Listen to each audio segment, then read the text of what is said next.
Shalom, everyone. This is Kazak Eliyahu Yasharal here from Just a Word, and we are here for another video. Today, we'll be looking at a question. The topic is, if the people of the Most High will be in the wilderness in the end time, why will angels need to gather the elect? And you know, we have been speaking about the wilderness for so long. We have been speaking about fleeing out of the midst of Babylon, and also speaking about the wilderness. So this is a very, very good question because, as I said, we have been speaking about the wilderness. So this is a very good question. Let's see the question that came up. The question was asked by someone on our Just a Word Facebook page. And the question was, or is, I was wondering if you wouldn't mind sharing your insight on something as I am still learning. If the Heavenly Father is going to protect his people in the wilderness for 3.5 years, then why would he have to gather his elect from the four winds when Yahusha returns? The person says Jesus, but I guess she said she's still learning. No, Jesus will be returning. Yahusha will be returning because Yahusha was here originally. There was no Jesus here to return. Anyway, Matthew chapter 24, verse 31. And he shall send his angels with a great sound of a trumpet, and they shall gather together his elect from the four winds, from one end of heaven to the other.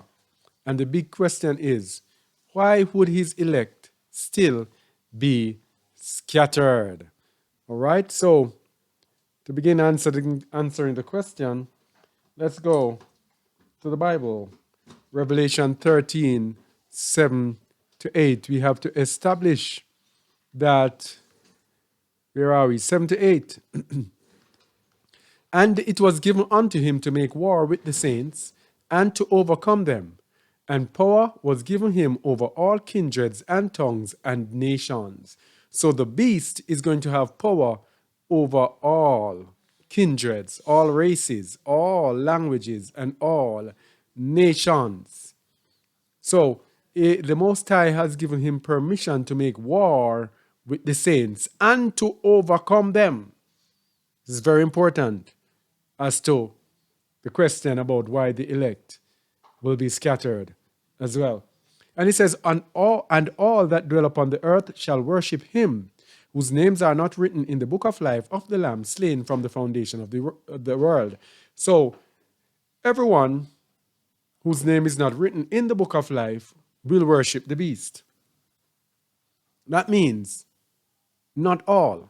Those whose names are written in the book of life, the saints, the elect, they will not worship the beast. But power will be given unto him to make war with them and to overcome them. All right? So that brings us now to Revelation 12 and to the point that there are two sets of believers in the end time. Two sets of end time believers. And we can tell you off the bat, the two sets of end time believers are those who will be taken into the wilderness, and then there are those who will remain in the world, in Babylon, and who will go through great tribulation. So the Most High has provided the wilderness situation for some of his people. So some of his people will be protected in the wilderness, but will also go through their trials. But the difference is they will be at the mercy, at the hand of Yahuwah. Then there will be those who will still be in Babylon. They will be at the mercy of Hasatan. Okay? Two sets of believers. So Revelation 12:13 tells us the first set, the set that will go into the wilderness. And when the dragon saw that he was cast unto the earth, he persecuted the woman which brought forth the man-child. And to the woman were given 2 wings of a great eagle, that she might fly into the wilderness, into her place, where she is nourished for a time and times and half a time from the face of the serpent. So the woman is nourished for 3.5 years from the face of the serpent. But the serpent is given power for the same 3.5 years. Let's go to Revelation 13:5. And there was given unto him a mouth speaking great things and blasphemies, and power was given unto him to continue 40 and 2 months. So 40 and 2 months, 3.5 years, the serpent, the beast, was given power to continue. And the children of the Most High will be in the wilderness for times and a half a time, which is 3.5 years. So getting back to Revelation 12:15, and the serpent cast out of his mouth water as a flood after the woman, that he might cause her to be carried away of the flood. And the earth helped the woman, and the earth opened her mouth and swallowed up the flood which the dragon cast out of his mouth. So, going into the wilderness, Satan will make his attempt after the woman. And on the Shabbat, we look at this flood coming out of the mouth of the serpent and saw that it was unclean spirits, unclean, demonic spirits that will be cast to prevent the woman from going into the wilderness, to prevent Yasharal from going into the wilderness. And when Satan sees that he fails, verse 17 now tells you the second set. So we just looked at the first set, which will be those who go into the wilderness. And the second set now will be Revelation 12:17. And the dragon was wroth with the woman and went to make war with the remnant of her seed, which keep the commandments of Allah and have the testimony of Yahushua HaMashiach. This remnant will be left in Babylon. This remnant will be those who will go through it, the saints who will go through great tribulation, as Hamashiach had said. So there is a choice. Go through great tribulation at the hands of Satan, or go into the wilderness, into the place that the Most High has prepared for his people to go through what they need to go through to be perfected. So there are two sets of perfection. Perfected under the evil of Satan in this world. Some of believers will go through that, and then perfected through the wilderness experience at the hand of Yahuwah Sabaoth. So, what we have to emphasize is that believers will have to qualify to escape, qualify to flee. So, the Most High, he is the one who decides who will flee. We do not decide who will flee, but it is up to us if the opportunity avails us. It is up to us if we are going to seize that opportunity. Revelation 3:7-10. And to the angel or the Malach of the assembly in Philadelphia write, these things saith he that is Kadosh, he that is true, he that hath the key of David, he that openeth and no man shutteth, and shutteth and no man openeth. I know thy works. Behold, I have set before thee an open door, and no man can shut it. For thou hast a little strength, and hast kept my word, and hast not denied my name. So, I know thy works. So first of all, we have to have works, and we have to have a little strength. We have to have emunah, or faith. And we have to keep his word and not deny his name. And because of that, we will qualify. Let's go to verse 10. Verse 9 speaks about the synagogue of Satan. Let's go to verse 10. Because thou hast kept the word of my patience, I also will keep thee from the hour of temptation, which shall come upon all the world, to try them that dwell upon the earth. So there we have it. There's a qualification. Something is going to come to try all those who dwell upon the earth. And there is going to be a qualification that is going to make us qualify to escape that temptation. So those who are qualified to escape that temptation are those who will be brought into the wilderness. The rest of the people, will be there in great tribulation. And this is underlined in our favorite set of verses, Luke 21:34-36. How could we do a video without Luke 21:34-36? And so let us go to the, what you may call it, the Blue Letter Bible, so we can see the breakdown. Okay? Luke 21:34-36. And take heed to yourselves, lest at any time your hearts be overcharged with surfeiting and drunkenness and cares of this life, and so that day come upon you unawares. For as a snare shall it come on all them that dwell on the face of the whole earth. This is the trial, the temptation that's going to try those who dwell upon this earth. Okay? Watch ye therefore, and pray always, that ye may be accounted worthy to escape all these things that shall come to pass, and to stand before the Son of Man. So we were saying that this is a qualification. You have to qualify. So that's why it says, watch and pray always, that you might qualify. Because to be accounted worthy, let's go to the Blue Letter Bible to get into the meaning of these things. Luke 21:36. To be accounted worthy, that is G2661, which is the Greek word kataxio, which means account worthy. But more specifically, it means to deem entirely deserving.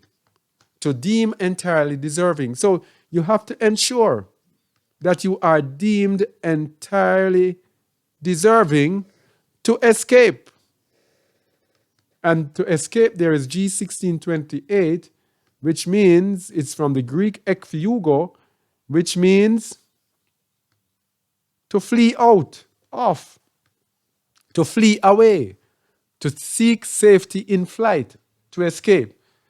So you have to ensure that you are deemed worthy to flee out, to flee away from the temptation that is coming upon the face of the earth. So there will be some saints who will be deemed worthy to escape, and there will be some who will be left in it. Okay?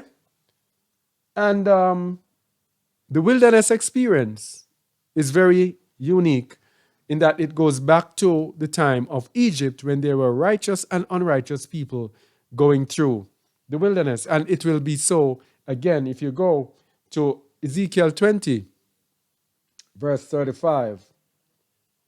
You will see that sinners will also be in the wilderness. Just another side note. You can go and check it for yourself. Ezekiel 20. Let me get my here. Yes. So you can go and check it for yourself. Let me give you the scriptures. Ezekiel 20, 35-38 tells you that there will be unrighteous people in the wilderness as well as Matthew 13:30, speaking about the wheat and the tares. Let both grow together until the harvest. And in the time of harvest, I will say to the reapers, gather ye together first the tares, and bring them in bundles to burn them, but gather the wheat into my barn. It's the same thing in Ezekiel 20. There will be those who transgress against the Most High, the proud, rebels, also in the wilderness. Just as there is going to be out in the world itself, in Babylon itself, there's going to be a mixture as well. So, the whole danger is going through great tribulation at the hands of Satan. Matthew 24, 20-22. Matthew 24,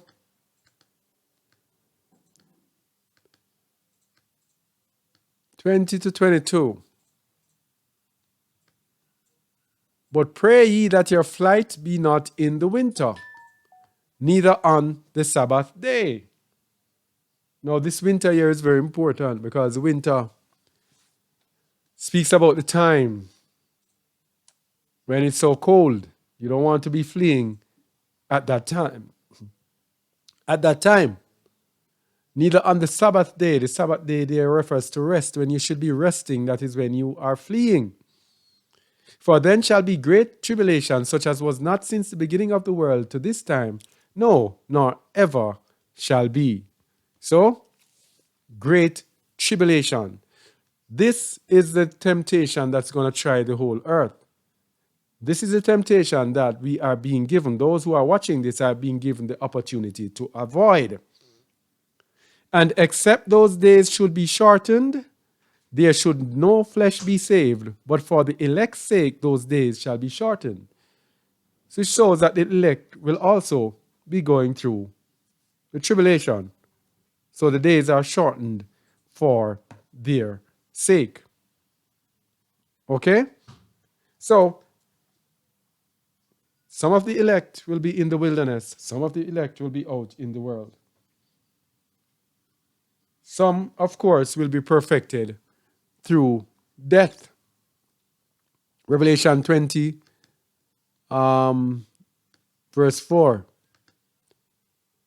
And I saw thrones, and they sat upon them, and judgment was given unto them.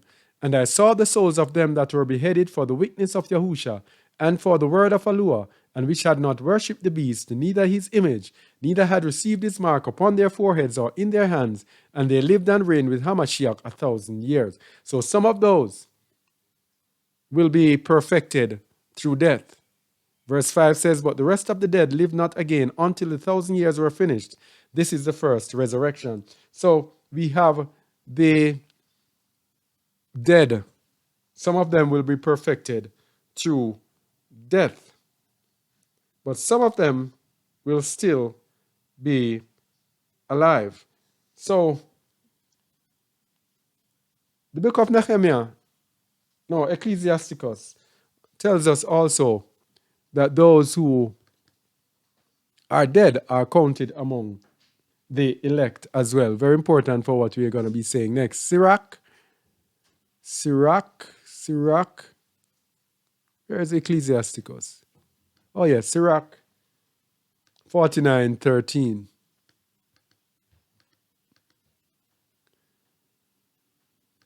And among the elect was Nehemiah, who is Nehemiah or Nehemiah, whose renown is great, who raised up for us the walls that were fallen, and set up the gates and bars, and raised up our ruins. So among the elect was Nehemiah. Very important, as we said, for us moving forward. And so we mentioned the dead here because the elect will be among the dead who will rise. So let us look in the book of 2nd Baruch, and we will see what will happen. A very important point when it comes to the dead. In the book of 2nd Baruch 49, Baruch was asking about the dead. When they rise, what will happen to them? But further I ask you, O Yahuwah, the mighty one, and I shall ask free, unmerited, and pardon from you, who created all things. In which shape will the living live in your day? Or how will remain their splendor, which will be after that? Will they perhaps take again this present form? And will they put on the chained members which are in evil, and by which evils are accomplished? Or will you perhaps change these things which have been in the world, as also the world itself? Now, the importance of this, of course, I should have read this before. Let me go back to the Bible that speaks about what will happen, that the dead in Messiah shall rise. All right? This is when the angels will gather his elect. And before I say that, I should have made this also made this definition as well. No. Okay, when I'm finished, I can show the two different types of gatherings. All right, I didn't show that. All right. So I'm looking on two different things. So that's why I'm not getting it. All right. So let's see about the dead in Messiah. For the Master himself shall descend from Shamayim with a shout, with the voice of the archangel, and with the trump of Yahuwah. And the dead in Hamashiach shall rise first. The dead in Hamashiach shall rise first. So we want to see in the second book of Second Baruch when the dead shall rise. Because it's very important to the gathering of the elect. When will they rise? Thanks. Then we which are alive and remain shall be caught up together with them in the clouds to meet the Master in the air, and so shall we ever be with the Master. This is the gathering. When he sends his angels together, his elect. This is the detail. The dead in Messiah shall rise first. Then those who are alive and remain will be caught up together with them. And you know, we shall not all sleep, but we shall all be changed in the moment, in the twinkle of an eye. I think that's 1 Corinthians 15:50 tells us how we will be transformed. That the dead will be transformed, and we who are alive will also be transformed into the spiritual body. That is how we will be gathered by the angels. But the question is, when will the dead in Messiah rise? Very important. And that is when we go now to the book of 2nd Baruch. So verse 49 is asking the question, in which shape will the living live in your day? Or how will remain their splendor which will be after that? Will they perhaps take again this present form? And will they put on the chained members which are in evil, and by which evils are accomplished? Or will you perhaps change these things which have been in the world as also the world itself? Now let's see the answer. How will they look? And it says, let me get it properly aligned. It says, and he answered and said to me, listen, Baruch, to this word, and write down in the memory of your heart all that you shall learn. For the earth will surely give back the dead at that time. It receives them now in order to keep them, not changing anything in their form. But as it has received them, so it will give them back. And as I have delivered them to it, so it will raise them. For then it will be necessary to show those who live that the dead are living again, and that those who went away have come back. And it will be that when they have recognized each other, those who know each other at this moment, then my judgment will be strong, and those things which have been spoken of before will come. What this is saying is that the dead in Messiah shall rise, and they shall rise looking just like they looked before they died. And they will be moving around so people can see them as a witness to them of the resurrection of the dead. They'll be moving around so that people will see them. So when it says the dead in Messiah shall rise, and then they shall be caught up in the air, what happens is that the dead are going to rise, and they're going to be on the earth just like any living person. Then, after they have borne witness, shown themselves to people, then Hamashiach is going to send his angel, and he's going to gather together his elect. So, the elect, before I go there, let me go to the two different types of gathering. And that, let me go to Mark. I inputted these and I didn't update it so it can be across all the things. All right. The two gathering, Mark 13:24. The two gatherings. This is very important. The two gatherings. In Zephaniah 2:1-3, it tells us about one gathering. This gathering is the gathering for the wilderness. in Zephaniah 2. This gathering in Zephaniah 2 is us gathering ourselves together. And of course, on Shabbat, we look at that, and that gathering is through the Ruach. So Zephaniah 2:1 says, gather yourselves together, yea, gather together, O nation not desired. Gather yourselves together. And it tells us when this gathering is. Before the decree bring forth, before the day pass as the chaff, before the fierce anger of Yahuwah come upon you, before the day of Yahuwah's anger come upon you. This wilderness gathering is before all hell breaks loose upon the earth. But there is another gathering that will take place, and that is written in Mark 13:24 to 27. Look at the difference now between this gathering. Mark 24. Remember, Mark what? 13:24. Remember it says, gather yourselves together. Yes? And now, let's see at this gathering. And remember it says, gather yourselves together before the day pass as a chaff, before the fierce anger of Yahuwah. But what does it say? But in those days, after that tribulation, and we know all the tribulation, the sun shall be darkened, and the moon shall not give her light, and the stars of heaven shall fall, and the powers that are in heaven shall be shaken. So this Zephaniah gathering would have taken place before this. And then shall they see the Son of Man coming with the clouds with great power and splendor. The Zephaniah 2 gathering is not for the Son of Man, it is for the wilderness. Then shall they see the Son of Man coming in the clouds with great power and splendor. And then shall he send his angels and shall gather together his elect from the four winds, from the uttermost part of the earth to the uttermost part of Shamayim, of heaven. So, here's how it goes. To answer the question, why would his elect still be scattered?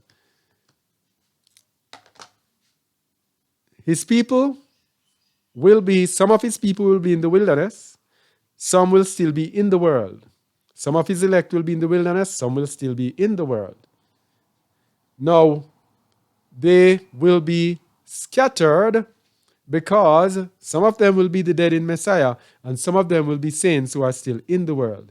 Some of the saints who are left in the world in Babylon, their only way to perfect them is through death. Some will still be left alive. So we have a combination of the saints who are left in the world and those dead in Messiah who have arisen and are walking around as they were before they died. All of these will be sent to be gathered when Hamashiach comes back. So that is why the elect will be among the dead. The elect will be among those who remain living. The elect will be also in the wilderness because he will call people in the wilderness to lead. His elect will be also in the wilderness. So they will be all over, not just one place. Okay? So that is why he will send his elect. So his people who are in the wilderness will be in the wilderness, and out in the world there will be great tribulation, and his people will be under great tribulation, going through the same thing, and they will be perfected through great tribulation, and those in the wilderness will be perfected in the wilderness. And so the dead in Messiah shall be scattered and arise in this earth, and the others who are there. And Messiah will send his angels and gather all of those unto him. All right? So that is why the angels, the Most High's people will be in the wilderness, some of them, and why angels will need to gather the elect from the four corners. All right? Hope that makes sense. And I hope that answers the question. All right? This is Kazak Eliyahu Yasharal as we continue to expound with these short videos. Hope this helped. Please like, share, subscribe, and comment on our videos as we continue to seek to edify ourselves and to edify you as well. Shalom, everyone. Please share this video as well. Love you all as we continue to do the will of the Most High, which is to speak His word. All right? Shalom, and thank you.